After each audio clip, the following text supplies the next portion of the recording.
కిరణమా Calvary తేజమా. ప్రభునామమునందరికీ వందనాలు. ఈ సమయంలో పరిశుద్ధాత్మ దేవుడు మనతో మాట్లాడబోయే శ్రేష్టమైన అంశము, కొన్నిసార్లు మనము భయపడుటకు, కలవరపడుటకు కారణము ఏమిటంటే మన శక్తికి మించినవి, మన బలమునకు మించినవి, మనము జయించలేనివి, మనము సహించలేనివి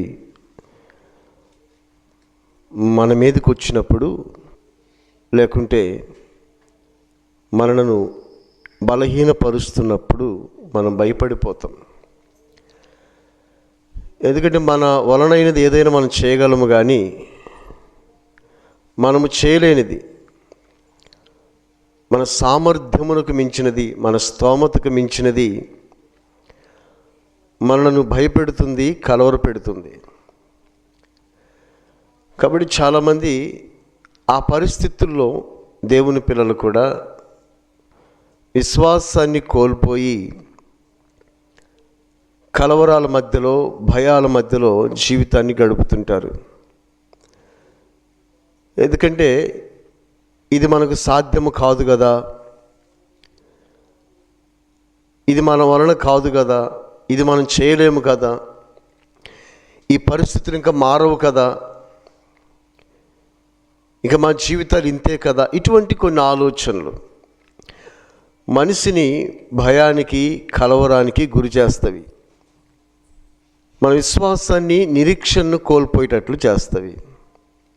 అయితే దేవుని బిడ్డారా, అటువంటి పరిస్థితుల్లో మనం ధైర్యముగా ఉండాలి, విశ్వాసముతో ఉండాలి. దేవుని యొక్క కార్యములు మనము చూడాలి అంటే మనం ఒక విషయాన్ని జ్ఞాపకం చేసుకోవాలి. అదేమిటంటే ఆయనకు సమస్తము సాధ్యమే అని. కొన్నిసార్లు మన బలము మీద మనం ఆధారపడ్డప్పుడు, మన జ్ఞానం మీద మనం ఆధారపడ్డప్పుడు, లేకుంటే మనకున్న ఆ ధనము మీదనో, ఆ ప్రాపర్టీ మీదనో మనం ఆధారపడ్డప్పుడు, లేక మనుషుల మీద మనం ఆధారపడ్డప్పుడు మనం ఓడిపోతాం, అపజయాన్ని చూస్తాం. మనం ఎప్పుడు మనం ధైర్యం కలిగి ఉంటాము, ఎప్పుడు మనం విశ్వాసం కలిగి ఉంటాము, ఎప్పుడు మనం తిరిగి మరలా ఆ నెమ్మది, సమాధానాన్ని పొందుకుంటాం, విజయాన్ని పొందుకుంటాం అంటే లేఖనము చెప్తుంది, మనము దేవుని మీద ఆధారపడినప్పుడు. ఒక మాట చదువుదాం దేవుని బిడ్డారా, లేఖనాల్లో నుంచి 2వ దినవృత్తాంతముల గ్రంథము 32వ అధ్యాయము 7వ వచనములోని మాటని చదువుకుందాం. మీరు దిగులు పడకుడి, ధైర్యము విడవకుడి, అశ్షూరు రాజుకైనను అతనితో కూడనున్న సైన్యమంతటికైనను మీరు భయపడవద్దు, విస్మయమందవద్దు. అతనికి కలిగి ఉన్న సహాయము కంటే ఎక్కువ సహాయము మనకు కలదు. దేవుని స్తోత్రాలు. చూడండి, ఒక రాజు చెప్తున్న మాట ఇది. ఎవరైతే మనల్ని కలవర పెడుతున్నారో, భయపెడుతున్నారో వారికి మనం భయపడుతున్నాం. మీరు భయపడుతున్నారు. కారణం ఏమిటంటే ఆ రాజు యొక్క సైన్యమును బట్టి, ఆ రాజు యొక్క బలమును బట్టి, వాళ్ళ యుద్ధ నైపుణ్యమును బట్టి భయపడుతున్నాం మనం. ప్రజలకు చెప్తున్న మాట ఏమిటంటే మీరు భయపడకండి, కలవరపడకండి, విస్మయం అందవద్దు. ఏ శత్రువును చూసి, వాళ్ళ బలాన్ని చూసి భయపడుతున్నారో, కలవరపడుతున్నారో, దిగులు పడుతున్నారో అంతటికంటే ఎక్కువ సహాయం మనకు కలదు. కొన్నిసార్లు మనకున్న ఆ సహాయాన్ని మనమే మర్చిపోతాం. మనకున్న ఆ గొప్ప విశ్వాసాన్ని మనం మర్చిపోతాం. సహాయము చేయగలిగిన దేవుణ్ణి మనం మర్చిపోతాం. ఎందుకంటే మన ఆలోచన పరిస్థితుల్లో మారిపోద్ది. ఇక్కడ వీళ్ళందరూ భయపడిపోతున్నారు, ప్రజలు కలవరపడిపోతున్నారు. కానీ దేవుడు చెప్పిస్తున్న మాట ఏమిటంటే మీరు భయపడొద్దు, కలవరపడొద్దు. మీకున్న పరిస్థితులను బట్టి, మీకున్న బాధలను బట్టి, బలహీనతలను బట్టి భయపడొద్దు. వాటన్నిటిని విడిపించగలిగిన దేవుడు ఉన్నాడు, ఆయన శక్తిమంతుడు. ఇది దేవుని వాక్యం చెప్తుంది. ఆయన్ని బట్టి మనం ధైర్యం తెచ్చుకోవాలి, ఆయన్ని బట్టి మనం విశ్వాసం కలిగి ఉండాలి అని. ఇటువంటి పరిస్థితులు ఇశ్రాయేలు ప్రజల జీవితంలో చాలాసార్లు వచ్చింది. భయపడిన పరిస్థితులు, కలవరపడిన పరిస్థితులు, వాళ్ళని భయానికి గురి చేసిన పరిస్థితులు. ఇప్పుడు మనం చదువుకునే సందర్భం అయితే హిజ్కియా రాజు పరిపాలన కాలంలో అస్సూరు రాజు తన సైన్యముతో యుద్ధానికి వస్తానని చెప్తాడు. అస్సూరు రాజు, అప్పట్లో ఈ అస్సూరు రాజు అన్ని దేశాలను జయించిన వాడు గనుక యుద్ధములో అందరి రాజులపైన విజయం సాధించినాడు గనుక దేశాలన్నీ కలవరపడిపోయినాయి. ఆ మాట కూడా చెప్తాడు సన్హెరీబ్ అనే వ్యక్తి, మేము ఎక్కడికి వెళ్ళిన యుద్ధములో విజయం మాదే, ఎవరు మా మీద విజయం సాధించలేదు, ఎవరు కూడా మా నుంచి ప్రజలను విడిపించలేదు, మీరెంత, మీ దేవుడెంత అన్న మాట కూడా వాళ్ళు మాట్లాడతారు. ఆ రాజుకు అర్థం కాని విషయం ఏమిటంటే, హిజ్కియా ఆరాధించే దేవుడు, నీవు నేను ఆరాధించే దేవుడు ఈ ప్రపంచాన్ని కలిగించిన వాడు, సృష్టికర్త. ఇష్టం వచ్చిన రీతిలో మాట్లాడుతున్నాడు. అక్కడ చాలా ఇబ్బందికరమైన మాటలు కూడా మాట్లాడతాడు సన్హెరీబ్ అనే వ్యక్తి, రాజు పంపించిన వ్యక్తి. కొన్ని పరిస్థితులను బట్టి మనం భయపడతాము అంటే భయపడాల్సి వచ్చింది. ఎందుకంటే ఏ దేశానికి వెళ్ళినా వీళ్ళది విజయం అవుతుంది, అదొకటి. రెండోది, అస్సూరు సైన్యము పెద్దది. అస్సూరు సైన్యము పెద్దది, అప్పటికి హిజ్కియాకు అంత సైన్యం లేదు. ఇటువంటి పరిస్థితులు వచ్చినప్పుడు భయపడాల్సి వచ్చింది, కలవరపడాల్సి వచ్చింది. కానీ ఇప్పుడు వాళ్ళకు దేవుడు చెప్తున్న మాట ఏమిటంటే, దేవుడు చెప్పిస్తున్న మాట ఏమిటంటే, మీరు భయపడొద్దు, మీకు వాళ్ళకంటే సహాయం ఎక్కువ కలుగుతుంది, వాళ్ళకంటే మీరు గొప్ప విజయాన్ని చూస్తారు. కారణం ఏమిటంటే 8వ వచనం కూడా చదువుదాం. 8వ వచనం చదువుదాం. మాంస సంబంధమైన బాహువే అతనికి అండ, మనకు సహాయము చేయుటకును మన యుద్ధములను జరిగించుటకును మన దేవుడైన యెహోవా మనకు తోడుగా ఉన్నాడని చెప్పగా జనులు యూదారాజు హిజ్కియా చెప్పిన మాటలు యందు నమ్మిక ఉంచారు. ఈ రాజుకు చూడని ఎంత నమ్మకమో రాజుకి. కొన్నిసార్లు దేవుని బిడ్డలమైన మనకు కూడా నమ్మకం ఉండదు, అవిశ్వాసానికి లోనైపోతాం, దేవుడు చేస్తాడు చేయడు అని. ఆయన దగ్గరకు వచ్చినప్పుడు బైబిల్ చెప్తుంది, ఆయన ఏదైతే అడుగుతున్నామో పొంది ఉన్నామని నమ్మాలట. హిజ్కియా దేవునికి ఇష్టమైన పరిపాలన చేస్తాడు, ఒక మంచి రాజు, దేవుడు మెచ్చుకున్న కోరుకున్న రాజు. ఈయనే మరణము సమీపించినప్పుడు కన్నీటితో ప్రార్థన చేసి దేవుడు 15 ఏళ్ళు ఆయుసు ఇచ్చిండి ఆయనకి. ఈ రాజు అంటాడు ప్రజలతోటి, ఒక పెద్ద సైన్యం వచ్చి వాళ్ళ మీదకి యుద్ధానికి వచ్చి మిమ్మల్ని చంపేస్తాం, మాకు లోబడండి, మిమ్మల్ని ఎవరు విడిపించలేరు, మా సైన్యం చూడు ఎంత ఉందో, మీ సైన్యం ఎంత మా ముందు అని భయపెడుతుంటే హిజ్కియా భయపడలేదు. హిజ్కియా చెప్తాడు, భయపడొద్దు, కలవరపడొద్దు, వాళ్ళకంటే పెద్ద సహాయం మనకుంది. వాళ్ళకి మాంస సంబంధమైన బాహువే ఆధారం. అంటే ఏంటో తెలుసా, వాళ్ళ శరీరాలను ఆధారం చేసుకుని వస్తున్నారు వాళ్ళు, వాళ్ళ బలాన్ని ఆధారం చేసుకుని వస్తున్నారు వాళ్ళు, వాళ్ళకున్న సైన్యాన్ని ఆధారం చేసుకుని వస్తున్నారు వాళ్ళు. మనకు ఆధారం ఎవరు తెలుసా, మన దేవుడైన యెహోవా. అదే చెప్తుంది. కొన్నిసార్లు పరిస్థితులు మనకంటే హెచ్చుగా ఉండి మనల్ని బలహీనపరుస్తుంటాయి, కలవర పెడుతుంటాయి. ఇది మా వలన కాదు, ఇది ఇంక జరగదు, ఇంక మేము బాగుపడలేము, మా జీవితాలు ఇంకా బాగుపడవు, మా బ్రతుకులు ఇంకింతే అని కలవర పెడుతుంటాయి.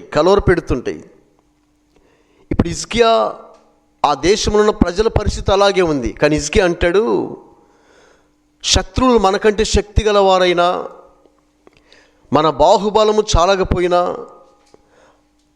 దేవుని సహాయము ద్వారా మనం విజయాన్ని చూస్తాం. దేవుని స్తోత్రాలు.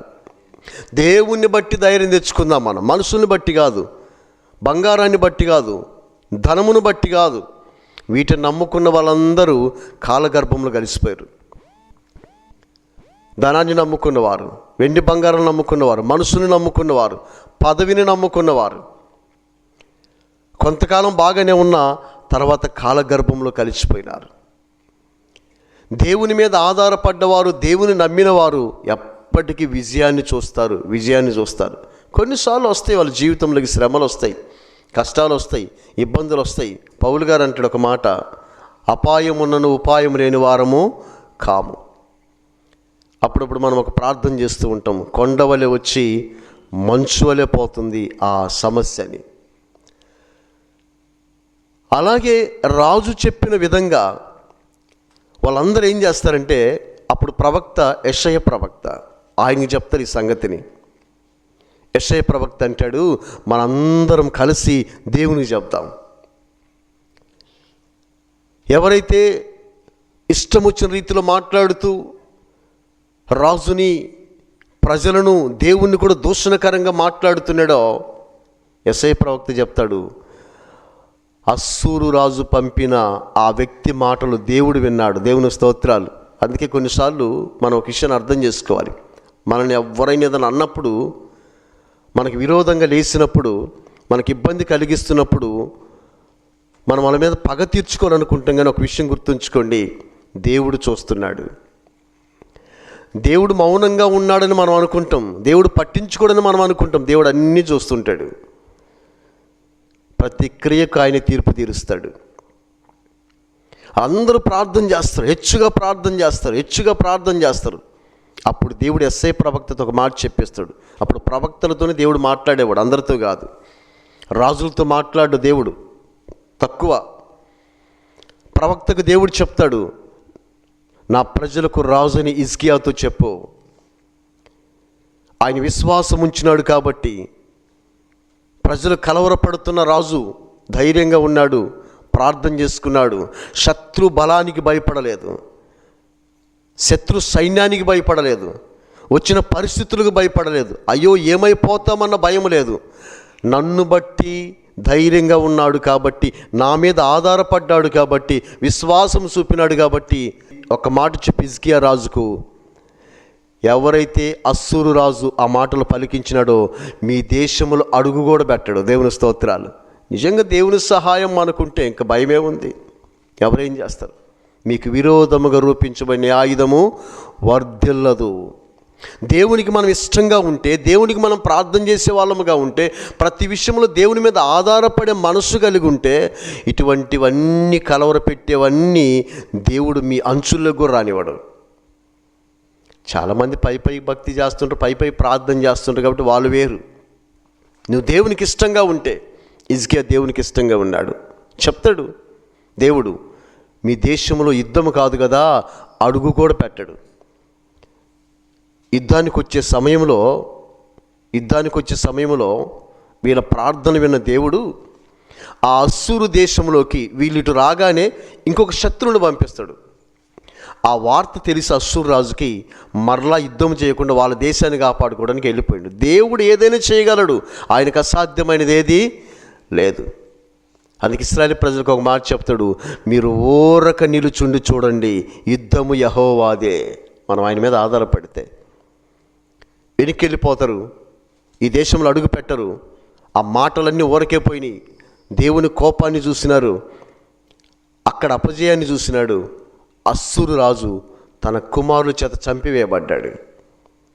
అన్ని దేశాన్ని జయించినాడని గర్వంతున్నాడు, కానీ సర్వశక్తి కలిగిన దేవుని మీద ఆయన పలికిన మాటలు ఆ దేశాన్ని నాశనం చేసినాయి, రాజును నాశనం చేసినాయి.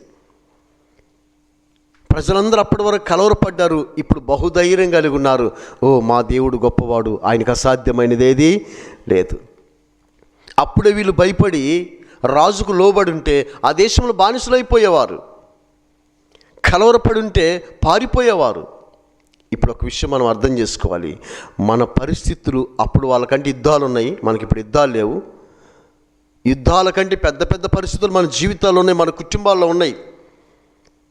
ఆర్థిక ఇబ్బందులు, అనారోగ్య సమస్యలు, బిడ్డల సమస్యలు, భర్త సమస్య, అప్పుల సమస్య, రకరకాల పరిస్థితులు మనకు మించినవై, మనం జయించలేనివై, మన జీవితాన్ని నెమ్మది సమాధానం లేకుండా తీసుకెళ్తున్నాయి. అయితే మనము దేన్ని బట్టి ధైర్యం తెచ్చుకోవాలి అంటే, దేవుణ్ణి బట్టి ధైర్యము తెచ్చుకొని దేవుని మీద ఆధారపడి ప్రార్థన చేస్తే ఏదైతే మనం బలహీనపరుస్తుందో, ఆ సమస్య బాధ పెడుతున్న ఆ సమస్య దేవుని ముందు వెళ్ళిపోతుంది అడ్రస్ లేకుండా. అందుకని హిజ్కియా రాజు యొక్క విశ్వాసము, ధైర్యము, ఆ దేశంలో యుద్ధము కాదు కదా, ఎటువంటి చిన్న అపాయం కూడా కలగకుండా ప్రశాంతంగా మరలా ఆ ప్రజలు జీవించడానికి దేవుడు సహాయం చేసినాడు. ఇటువంటి కలవరాలు ఎన్నో. సరే, ఇశ్రాయేలు ప్రజలందరూ ఎర్ర సముద్రం మార్గానికి వచ్చినప్పుడు ఆ ఎర్ర సముద్రాన్ని చూసి భయపడిపోతారు, కలవరపడిపోతారు. ఎందుకంటే వాళ్ళ శక్తికి మించినది అది, చాలా పెద్దది సముద్రం. ఎలా దాటాలి? పిల్లలు ఉన్నారు, వృద్ధులు ఉన్నారు, స్త్రీలు ఉన్నారు. సరే, ఎలోకలా దాడదాములే, ఎటొకటి వెళదాములు అనుకున్న పరిస్థితిలో మరలా ఒక సైన్యం వస్తుంది వెనక నుంచి, ఐగుప్తు సైన్యం, ఫరో సైన్యం. ఇంకా భయం ఎక్కువైపోయింది. ఏదో సామెత ఉంది, ఆ గోరు చుట్టుపైన రోకల పూటని. వచ్చిన వాళ్ళకి సమస్యలు వస్తుంటాయి, కలిగిన వాళ్ళకి ఇబ్బందులు కలుగుతుంటాయి. ఒకసారి మనం కూడా అనుకుంటూ ఉంటాం, వాళ్ళకి ఎప్పుడు పాపం ఏదోకి ఇబ్బంది జరిగిన వాళ్ళకి జరుగుతుంది అనిపిస్తుంది. నిజమే. అసలే ఎర్ర సముద్రం అడ్డొచ్చి ఎటు పోవాలో అర్థం కాని పరిస్థితుల్లో వెనక మరలా ఫరో సైన్యం వస్తుంది తరుముకుంటా. ఇప్పుడు చూడండి ఎంత అపాయకరమైన పరిస్థితితో. ఇటువంటిప్పుడు భయపడాల్సి వస్తుంది. మనమైనా, సేవకులైనా, ఏలియా కూడా భయపడ్డాడు ఒక సందర్భం. ఎవరికి? యెజబేలుకి, ఆహాబు రాజుకి. అంటాడు ఏలియా, దేవుడు మాట్లాడుతున్నప్పుడు, అయ్యా నీ సేవకులందరినీ చంపించినారు, నేను కూడా ఇక్కడ దాక్కున్నాను అంటాడు. దేవుడు చెప్తాడు, నీవు ఆరాధించే దేవుడైన నేను సర్వశక్తి కలిగిన వాడు. నువ్వే మరణానికి భయపడ్డావు, అసలు ఆ మరణమే లేకుండా తీసుకెళ్తాడు. దేవుని స్తోత్రాలు. ఆయనకు అసాధ్యమైనది ఏదీ లేదు. ఆ దినంలో మొత్తం కరువు వచ్చింది సోమరోను పట్టణం, ఆ ప్రాంతం అంతా. కానీ ఏలియా రొట్టెలు మాంసంతో భోజనం భుజించినాడు. ఆయనకి పరిచయం చేసిన దేవదూతలు, కాకులు, సమస్తము చేయగలిగిన వాడు ఆయన. ఆయన మీద ఆధారపడితే, నమ్మితే, విశ్వసిస్తే. కాబట్టి పరిస్థితులు కొన్నిసార్లు భయపెడతాయి, కలవరపెడతాయి, ఇబ్బందికి గురి చేస్తాయి. వీళ్ళందరూ భయపడిపోతా ఉన్నారు, అక్కడ వణికిపోతా ఉన్నారు. మోషే మీద తిరగబడతారు. నీవు అనవసరంగా తీసుకొచ్చినావు, అక్కడ ఐగుప్తులనే నశించిపోయే వాళ్ళం కదా, ఇక్కడ తీసుకొచ్చి చంపేయడానికి తీసుకొచ్చినావు అని తిరగబడతారు. మోషే అంటాడు, భయపడొద్దు, ఎర్ర సముద్రాన్ని చూసి భయపడొద్దు, వెనకున్న ఫరో సైన్యాన్ని చూసి భయపడొద్దు. ఈ రెంట కంటే శక్తి కలిగిన వాడు మనం ఆరాధించే దేవుడు. శిష్యులు కూడా ఒకసారి పడవలో వెళుతున్నప్పుడు గాలి తుఫాను వస్తే యేసు ప్రభులు వారిని నిద్ర లేపి, నీకు చింత లేదా ప్రభువా, మేము భయపడిపోతున్నాం, కలవరపడిపోతున్నాం, నీళ్ళంటే ఏమనుకున్నావు, గాలి అంటే ఏమనుకున్నావు ప్రభువా, ముంచేస్తాయి, చనిపోతాం, నువ్వు చింత లేకుండా పడుకున్నావు అంటే యేసు ప్రభు అంటాడు, లేచి గాలిని తుఫాను అలా ఆపేస్తాడు, ఆగమంటే ఆగిపోతాయి. అవి యేసు ప్రభులు వారికి భయపడతాయి. వాటికి భయం కలిగించి యేసు ప్రభులు వారు వాళ్ళ దగ్గరే ఉంటే వాళ్ళు భయపడుతుంటారు వాటిని చూసి. ఇప్పుడు మనం కూడా ఒక విషయాన్ని అర్థం చేసుకోవాలి. యేసు ప్రభు నాతో ఉన్నాడు అనుకున్న వాళ్ళు ఎవరు భయపడరు. విశ్వసించువాడు అన్నాడు, కలవరపడడు. గాలి తుఫాను యేసు ప్రభుని చూస్తే భయపడిపోతున్నాయి, మిక్కిలి నిమ్మలమైపోయినట్టు ఆయన అలా గద్దించగానే. అటువంటి దేవుడు వాళ్ళతో ఉంటే వీళ్ళు కలవరపడిపోతున్నారు, అవిశ్వాసానికి లోనైనారు. ఇప్పుడు మోషే చెప్తాడు, ఈ నీళ్లను చీల్చగలిగిన వాడు, ఫరో సైన్యాన్ని ముంచగలిగిన వాడు మనతో ఉన్నాడు, మనకెందుకు భయం? కలవరపడొద్దు, భయపడొద్దు. వీళ్ళేమో కొందరు అవిశ్వాసులు ఉంటారు కదా, విశ్వాసులను కూడా అవిశ్వాసులుగా మార్చేస్తారు. వాళ్ళు అంటారు, ఇదిగో చూడండి మోసే ఏం చేసినాడో, ఈ ఎర్ర సముద్రంలో ముంచడానికి తీసుకొచ్చినాడు, అయిపోయినాము ఇంకా మన జీవితాలు అయిపోయినాయి అని కాస్త కూస్త విశ్వాసం ఉన్న వాళ్ళు కూడా అవిశ్వాసులుగా మార్చేస్తున్నారు. ఇటువంటి వాళ్ళ మాటలు మనం వినకూడదు. అప్పుడు అందరు అవిశ్వాసానికి లోనైపోతారు. అప్పుడు దేవుడు చెప్తాడు, మోసే భయపడొద్దు, ఫరో సైన్యానికి భయపడొద్దు, ఎర్ర సముద్రానికి భయపడొద్దు, నీ కర్రను చూపించి ఆ సముద్రం వైపు అన్నాడు. అంతే. ఒకవేళ వీళ్ళ సముద్రాన్ని దాటి వెళ్ళాలంటే ఎన్ని పడవలు కావాలి, ఎన్ని ఓడలు కావాలి, ఆ నీళ్లు తోడి వెళ్ళాలంటే ఎన్ని రోజులు తోడాలి, అది వల్ల అవుతుందా? ఇప్పుడు కూడా ఉంది ఎర్ర సముద్రం. అది దాటడం సాధ్యము కాని పని. ఇక వాళ్ళకి మరణం తప్పదు. పరిస్థితులు అలా వచ్చినాయి. కానీ వారు ఆరాధించే దేవుడు, మనం ఆరాధించే దేవుడు ఏదైనా చేయగలిగిన వాడు. ఆయన నమ్మితే, విశ్వసిస్తే ఆ కర్రల చూపగానే 2 భాగములుగా చీలిపోయినట్టు నీళ్ళు 2 భాగములుగా లక్షల మంది ఆ ఎర్ర సముద్రంలో ప్రభుని స్తుతించుకుంటూ దాటిపోయినారు. ఎంత సంతోషమో చూడండి. ఎందుకంటే భయంకరమైన పరిస్థితులు వచ్చినప్పుడు దేవుడు అంత గొప్ప సహాయం చేస్తే ఇంకంతకంటే ఏం కావాలి వాళ్ళకి? వాళ్ళు దాటిపోవటం జరిగింది. వాళ్ళు ఒడ్డుకు చేరడం జరిగింది. ఫరో సైన్యం వాళ్ళని తరుముకుంటూ సముద్రంలోకి వెళ్ళిపోవడం జరిగింది. దేవుడు ఒక మాట చెప్తాడు, ఇప్పుడు మీ మీదకి ఎవరైతే వచ్చినారో, మిమ్మల్ని కలవర పెడుతున్నారో, ఇబ్బంది పెడుతున్నారో, 430 ఏళ్ళు ఐగుప్తులు శ్రమ పెట్టి ఇప్పుడు పొమ్మని చెప్పి మరలా ఇబ్బంది పెట్టడానికి వచ్చినారు కనుక వీళ్ళని ఇంకెప్పుడు మీరు చూడరు అన్నాడు. దేవుని స్తోత్రాలు.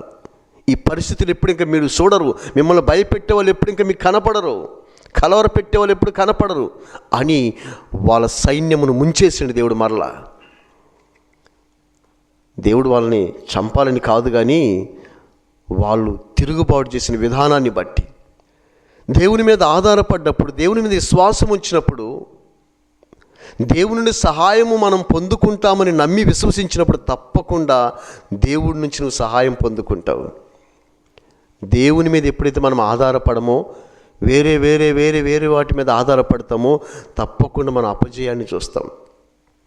చాలామంది గొప్ప సేవకులందరూ దేవుని మీద విశ్వాసం, నిరీక్షణ ఉంచి ఆయన మీద ఆధారపడి ఒక ఉన్నతమైన స్థానంలో ఉన్నారు. చాలామంది అవిశ్వాసానికి లోనైపోయి దేవుని దగ్గరకు వచ్చి కూడా మేము ఎలా ఉంటామో, ఎలా జీవిస్తామో, ఎలా బ్రతుకుతామో, దేవుడు చేస్తాడో లేదో అని అవిశ్వాసం కలిగిన వారై దేవుని నుండి కార్యాలు పొందుకోలేకపోతున్నారు. ఇక్కడ మనకు కావాల్సింది ఒకటే, మన బలము కంటే శత్రువు బలం ఎక్కువైపోయినప్పుడు, పరిస్థితులు మనకు మించిపోయినప్పుడు, స్థితిగతులు మనకు మించిపోయినప్పుడు మనం ఒకే విషయము, దేవుని మీదే ఆధారపడాలి. ఏదైనా చేయని. శద్రక్ మెషక్ అబేద్నెగోలు అంటారు చూడండి, ఒకవేళ ఈ మండుచున్న అగ్ని గంధకముల గుండము నుంచి మా దేవుడు రక్షించకపోయినా పర్లేదు, ఆయన రక్షించుటకు సమర్థుడు, రక్షించకపోయినా పర్లేదు, మేము ఆయన మీదే ఆధారపడతాం.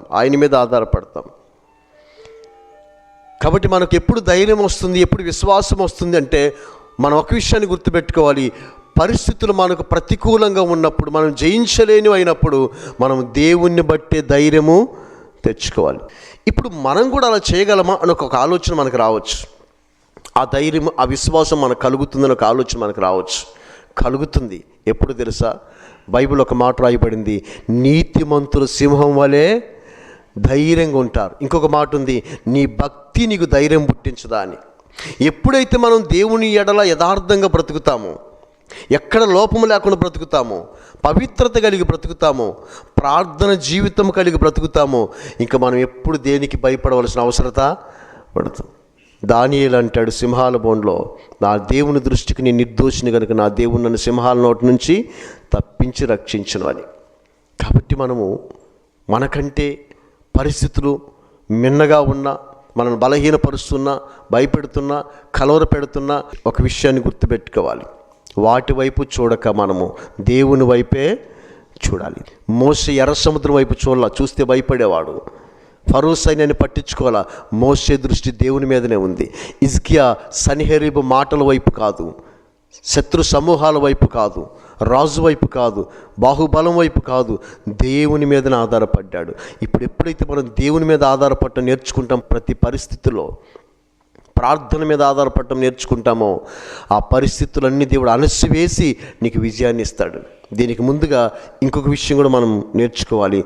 మన జీవితంలో దేవునికి విరోధమైనవన్నీ కూడా తొలగించుకొని భక్తి చేస్తూ ప్రార్థన చేస్తున్నప్పుడు నీ మీదకి వచ్చిన ప్రతిదీ కూడా దేవుడు అణిసివేసి నీకు విజయాన్ని ఇస్తాడు. ఆయన్ని బట్టి మనం ధైర్యం తెచ్చుకోవాలని లేఖనం సెలవిస్తున్న రీతిగా మనందరం ప్రభు సహాయం కొరకు ప్రార్థన చేద్దాం. సర్వోన్నతుడ, సర్వాధికారి, కృపగలనైన మీ పరిశుద్ధమైన పాదములకు వందనాలు, స్తుతులు, స్తోత్రాలు చెల్లిస్తున్నాం.